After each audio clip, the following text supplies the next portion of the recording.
मुळशी आपत्कालीन व्यवस्थेचं वार्षिक शिबिर हाडशी येथे संपन्न। पाहुयात शिबिरामध्ये घेतलेले विविध उपक्रम। अरे काय रे आगोजा पटकन पुढे नका जाऊ, समोरच्या गवताला लागली पाहिजे, फक्त गवताला लागली पाहिजे।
हाताशी नसल्यामुळं अनेकांना जीव गमवावे लागतात आणि जीव गेल्याच्या नंतर ही त्या मृतदेहाची फरफट होते। मागच्या आठवड्यातलीच घटना अशी, इथून जवळ असलेलं एक मुगावडे नावाचं गाव आहे आणि त्या मुगावडेच्या डोंगरावरती 2 महिन्याच्या नंतरचा मृतदेह सापडला।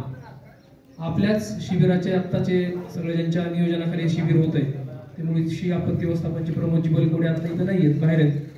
त्यांच्या टीमनं वरती जाऊन तो सगळा शासनाच्या मदतीनं तो मृतदेह खाली आणला। ते आणताना काही फजिती झाली असेल, तुम्हाला सगळे तुम्ही आपत्तीमध्ये काम करणारी माणसं तुम्हाला कल्पना असेल, तर अशा प्रसंगी प्रशिक्षित असलेलं मनुष्यबळ हाताशी नसल्यामुळं म्हणजे भीड लागते त्यामध्ये, पण जळत नाही तो असा पूर्ण फिरवून जातो। ही जी बॅग आहे ही बॅग असते, यामध्ये बीएसएट असतो, याच्या आतून पाठीला म्हणजे फायर सूट घालायच्या आधी आपण बीएसएट घालतो। ती बीएसएटची कॅप आहे, फक्त धूर असन काही असन तर बीएसएटचा फेस मास्क वगैरे आपण लावून जाऊ शकतो। हे पूर्ण याची काच जी आहे वेल्डिंग वाले पाहिले त्याचीच काच आहे, सेम दुसरं काही नाहीये। ती काच असल्यामुळे काय होतं, आग दिसते आपल्याला, दुसरं